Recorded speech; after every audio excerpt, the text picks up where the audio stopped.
जय माता दी। राधे राधे। आइए सुनते हैं चौथ माता की यह कहानी। चौथ माता की पौराणिक कथा। एक सेठ सेठानी थे। उनके एक बेटा और बहू थे। बहू सबको भोजन करा के फिर स्वयं भोजन करती। एक पड़ोसन ऐसी भी थी जो रोज़ पूछती कि बहू आज क्या बनाया खाया है। बहू कहती ठंडो बासी। एक दिन उसके पति ने ऐसा सुनकर विचार किया कि आज तो पकवान बनाए जाएं, फिर देखें कि मेरी पत्नी क्या कहती है। उसने तरह तरह के पकवान बनवाए और घर के सभी लोगों ने एक साथ बैठकर भोजन किया। आज भी पड़ोसन ने पूछा तो बहू ने कहा ठंडो बासी।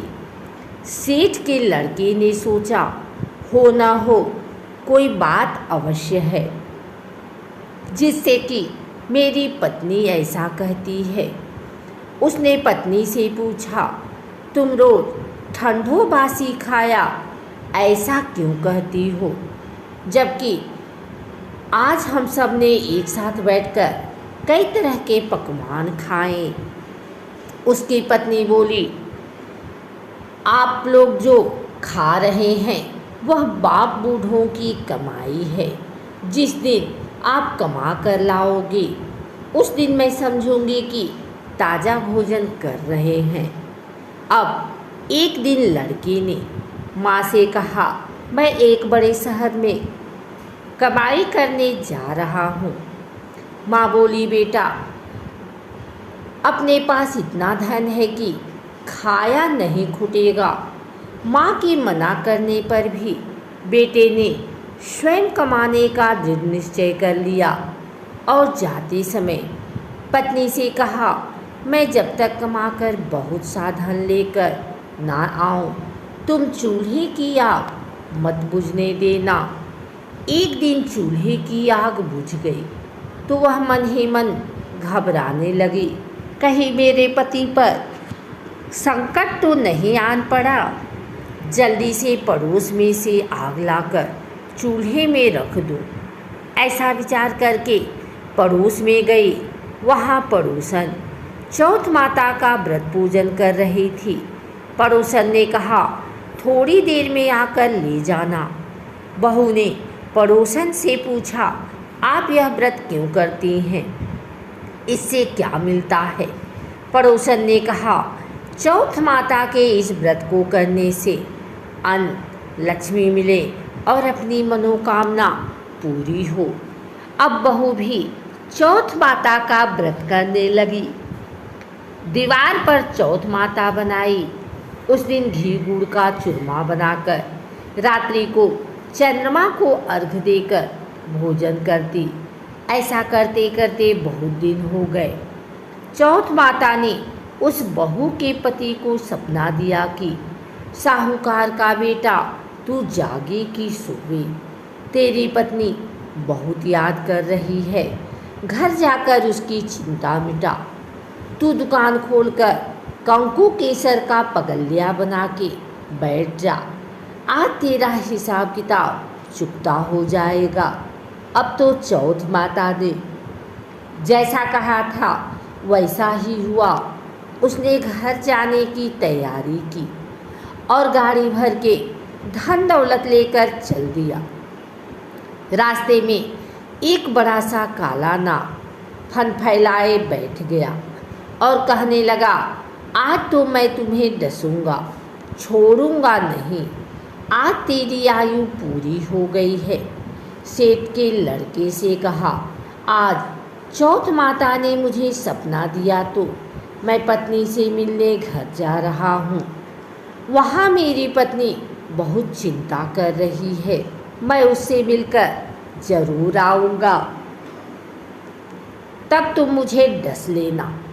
नाग ने कहा तुम शपथ पूर्वक कहकर जाओ तो मैं तुम्हें जाने दूंगा, परंतु लौटकर नहीं आए तो तुम्हारे घर आकर मैं तुम्हें डस लूँगा। इस प्रकार सर्प को वचन देकर वह अपने घर पहुंचा। वहाँ सभी से हंसी खुशी से मिला और भोजन करने के बाद उदास होकर बैठ गया। उसकी पत्नी ने उदास होने का कारण पूछा तो पति ने काले नाग वाली बात बताते हुए कहा, यदि मैं उसके पास नहीं जाऊंगा तो वह घर आकर ही मुझे डस लेगा। पत्नी बहुत चतुर थी। उसने कहा कि आप घबराओ नहीं, लेट जाओ, मैं एक उपाय करती हूँ। पत्नी ने कमरे की 7 पीढ़ी धोई। पहली पीढ़ी पर रेत, दूसरी पर इत्र, तीसरी पर गुलाल फूल, चौथी पर कंकु केसर, 5वीं पर लड्डू पेड़ा, 6ठी पर गादी गलीचा और 7वीं पीढ़ी पर दूध का कटोरा भरकर रख दिए। इस प्रकार वह 7 ही पीढ़ी सजाकर बैठ गई। आधी रात होते ही नाग आकर पीढ़ी चढ़ने लगा। पहली पीढ़ी पर रेत में लौट गया और कहने लगा कि सेठ की बहू ने आराम तो बहुत दिया, पर वचनों से बचकर आया हूँ, सो डसूंगा अवश्य ही। इसी प्रकार 7 पीढ़ियों पर नाग आराम करता हुआ और कहता हुआ कि डसूंगा जरूर। कमरे में जाने ही वाला था कि चौथ माता ने विचार किया कि मैं इसे नहीं बचाऊंगी तो संसार में धर्म कर्म और व्रत पूजन को कौन मानेगा। अब तो गणेश जी, चंद्रमा जी और चौथ माता ने उसे बचाने का विचार किया। चंद्रमा जी ने उजाला किया, चौथ माता ढाल बनी और गणेश जी ने तलवार लेकर नाग को मार दिया और ढाल से ढक दिया। अब बहू भी थकी हारी सो गई। दिन उगा तो लोग बेटे से मिलने आए, परंतु बेटा बहू तो उठे ही नहीं थे। बहुत देर हो गई तो माँ उन्हें उठाने गई। माँ ने 7 पीढ़ियों पर जो कुछ देखा तो बहुत घबराई और बेटा बहू को आवाज़ लगाई।